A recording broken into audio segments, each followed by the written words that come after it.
Today, what I'm going to show you is exactly how to build AI agents and deploy them so that they can basically automate anything. And the results have been absolutely wild. I'm going to show you some of the best ways you can use this and how it integrates for free directly with Deepseek version 3. So you can actually leverage these free AI agents with this tool right here. I'll show you how to set it up in a second, and then you can insert APIs directly into it, and you can get access to Deepseek version 3's API, which is one of the latest AIs on the internet. So let's get straight into this. And the way that we're going to set this up is we're going to run it locally. We are hosting it locally. Now it's pretty easy to get that set up. All you need to do is go to WebUI, GitHub, and then from here, just make sure you have Python installed. Pretty simple and easy to do. All you do is you go to your terminal, copy this, and then do the rest. Now from there, you can easily set this up inside the terminal. So you would just copy and paste the commands from here. So you just copy this, go to terminal. So first of all, you're going to clone this repository, then run this Python code. So you can see inside the terminal here, basically what we've done is we've copied all of these to create the virtual environment. Now we can run this command, wait a minute or so for that to load, and then you're gonna have the local address that you can navigate to, as you can see here. So if you click on this, open it up, now we've got WebUI ready to go. Super simple and easy to do. So just to recap there, you copy all of these commands into terminal. Then from there, you're gonna run the WebUI.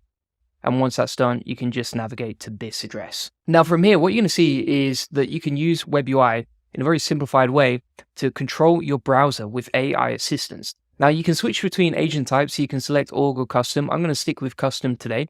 And then here you can also see how many steps you can have, right? So the longer it is, the more complex a prompt can be because you allow more steps in the process. You can also set up how many actions you want the agent to take per step, and you can decide whether you want to use vision or not. Bear in mind, if you're using Deepseek version 3, the API, then that does not have vision inside it, so you won't use that.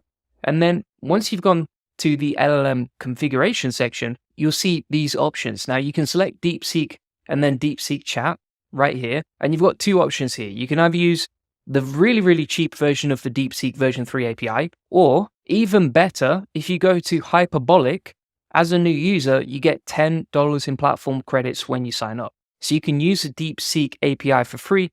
You just change the endpoints, as you can see, plug that into WebUI, and you can use Deepseek version 3's API for free. And you can use WebUI for free, which means none of this costs you a penny. The other option that you have for using this for free is that you can navigate to aistudio.google.com, grab an API key, it's completely free, select Gemini from the list. Then you can choose between these models. I'm going to go with Flash Experimental, plug in the API key like so, and then we are ready to go on that. Now, you're going to see these options, so you can actually choose whether you use your own browser to keep the browser open or headless mode. I'm just going to stick with the default options for now. You can choose how wide and how high you want the browser, and also where to record the videos, because actually when the AI is using your browser, everything is recorded as a screencast so that you can see the activity that happened along with the process. Now, if we go to run agent over here, we can actually give it a command in terms of what we want it to do.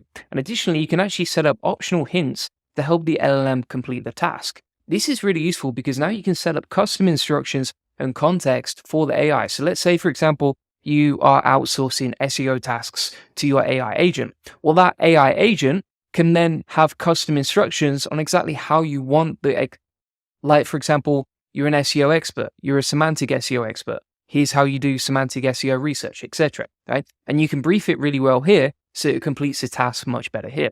And the more context you give this AI agent, the better it's going to perform. Now, let me show you some examples of prompts because it's absolutely amazing what you can do. For example, we can actually get the AI to go off, use another AI, and code websites or tools or apps for us. Let me show you an example of that. So I'm going to plug in this prompt, which says, go to llamacoder.together.ai and build some cool tools from SEO agency. Be prepared to wait for a few minutes for the outputs. This is really important because otherwise what's going to happen is it's going to just go off and create the tool. And instead of like waiting for the tool to code, it's just going to go, oh, okay, job done now, right? So you want it to wait around for a few minutes and then also be really specific with the tool plus the instructions you want and test it out. Keep the tool simple. Once it's finished loading, test it out. Once done, download the code, /copy it and return it to me, right? So basically what it's going to do is it's going to grab the code that it got from the tool, then it's going to give you the output so that you can use it later on, right? So it's going to create a tool, build it, test it out, save the code, give it back to you, and then you've got a tool ready to go, and you're using your AI to speak to other AIs to build different things out. Let me show you an example of how this works in practice. So if we click on Run Agent like so, what it's going to do now is it's going to open up this browser, as you can see, and it's basically analyzing the screen and looking at where should it type. So you can see it's actually building out this tool for keyword ideas, and now it's creating a project plan around that with Llama Coder, right? So it's leveraging the power of Llama Coder, which is an AI tool, and using its AI knowledge to build out a tool using this coder, right? So your AIs can speak to other AIs, and then you've got all these agents running without you, and you save a lot of time along the way. Now you've got the keyword idea generator, and if we go to the results section over here, we can actually watch the screen recording back of what it did, right? So you can see the screencast of what happened during that task, so that if you're working on another task in the meantime, you can test this out and see what actually happened whilst you were away. And you can see how it tested out, what it was doing, etc. But here's the other interesting thing. So now inside the final result, which is basically the AI's output, it said the keyword generator tool has been created and the code is copied to clipboard. Now I'm done. So if we go to a new Google Doc and we click on paste without formatting, we can actually see that it's copied all the code from the app we just created. And basically the AI went off, used an AI, created a tool, came up with an idea for the tool, tested it actually worked, and then got the code and returned it back to us, right? And we didn't really have to do anything apart from a very simple prompt, which you can see right here. And again, none of this costs us any money. Now imagine on the other side of this, the flip side of this, if you were to find a developer, hire a developer, pay them, filter them out, select the best candidates, test them out, make sure they actually did everything they needed to, and then get back to you how long that would take and how much pain that would cause, right? The difference is, it's just absolutely amazing that you can get an AI agent to do all of this for you on autopilot, and it required very little input or work or thought from us. It's also terrifying, let's be honest. And that was just prompt number one. We've got more prompts to show you. So let's make it do some keyword research for us now. We're going to go back to Run Agent, delete that, plug this in. I'm going to say you're an SEO expert for Julian Goldie's SEO agency. And then I'm going to hit Run Agent like so. And it can actually just go off to Google and start Googling stuff for us. So you can see it's now Googling local SEO agency, and it's looking at the autocomplete on Google to figure out, okay, what are some other keywords that we could rank for related to that topic? And that really just took a few seconds. But if we go to the results now, and I'll open this in the new Google Docs so you can see some ideas, it's found us a bunch of keyword ideas like so that we could easily rank for based on the autocomplete from Google. Now, you might be at this point going, all right, Julian Goldie, that seems like magic, but are any of these keywords actually decent? Are people searching for them? Are they easy to rank for, etc.? Because for all you know, AI could have hallucinated this or made something up, right? So if we take a keyword like local SEO agency Dubai, which is what the AI came back to us with, we're going to go to a paid tool, which is Ahrefs Keyword Explorer, and just test it out. You can see this does have traffic potential. And this is a really easy keyword to rank for, even in a highly competitive niche, right? Local SEO, every SEO is trying to rank for it. Very difficult to rank for. And so if we scroll down to the first page, we don't need many backlinks to rank for it, right? Pretty simple and easy to rank for.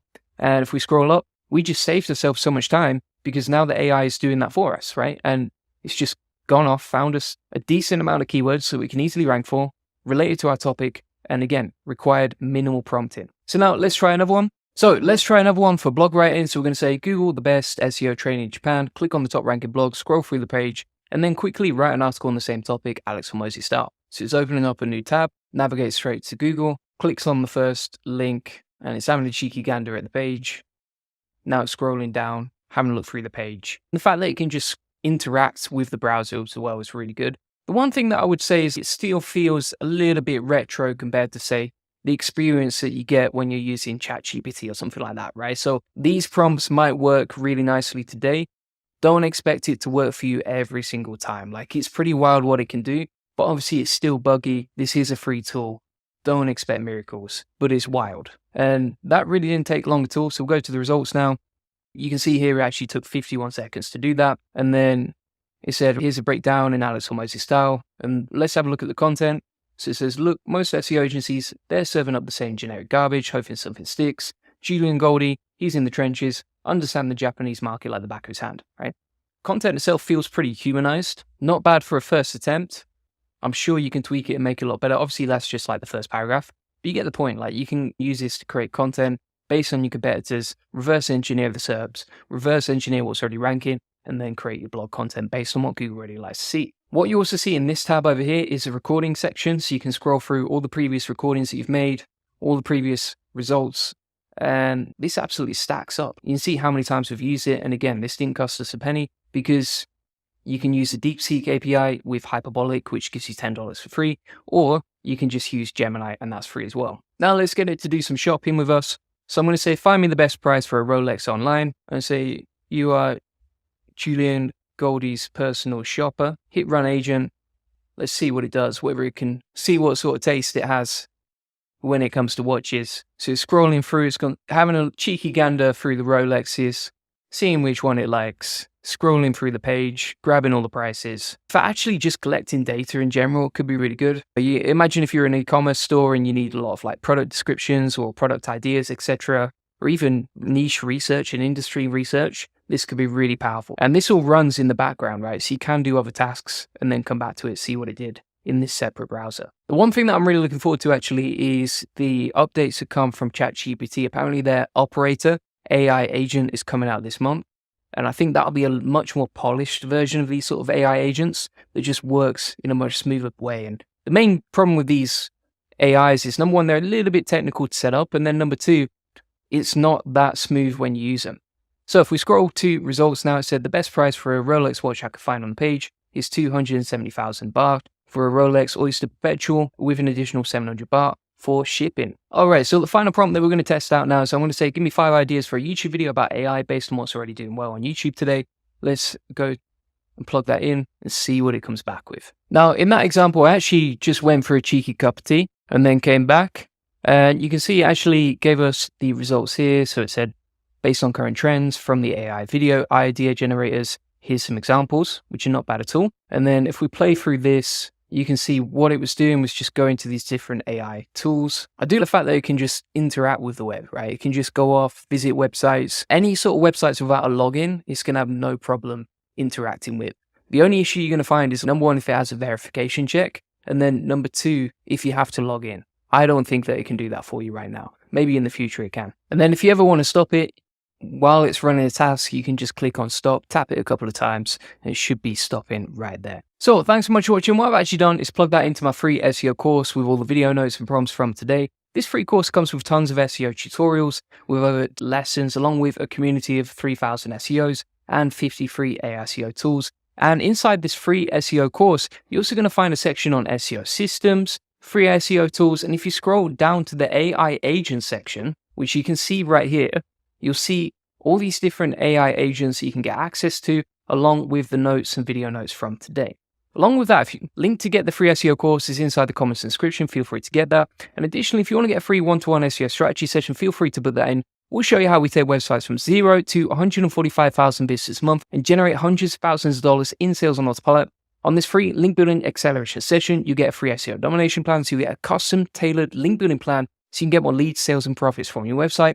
Additionally, you'll discover the secrets of SEO link building. We'll answer any questions you have one-to-one. You'll learn the best link building strategy for your website, plus how to quickly outrank your competitors in link building and how to 10x SEO traffic based on what's working for us. Thanks so much for watching. Appreciate it. Bye-bye.